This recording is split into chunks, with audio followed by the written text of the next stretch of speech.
आमर बहुत दिन है माछ होता तो आज जेहूँ बार थिला तो स्वामी को कहले जाओ टे माछ आनिब तो स्वामी नहीं आसते चिंगुड़ी माछ ता सहित बड़ माछ तो मुझे झील कम सारापर ये गाधे पाधे बाहर ठाकुर पूजा करने तो ठाकुर पूजा करने भितर मु भात बनई देती आठ आलू पोड़ी देती आउ स्वामी भी नहीं आसते माछ से भी माछ भाजदे कारण आमर टी पखाड़ खिया सकाळ बेला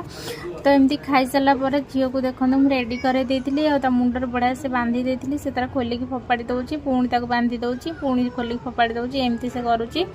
तो एमती सब कर सारापर शुआई देली से शोलानी आसला दीपहर समय दीपहर आ रोसे कौन करी सकाल तो पखाड़ खिया तो दीपहर से माछ थिला तो माछ को आलू आंब देकी गोटे झोल करदेली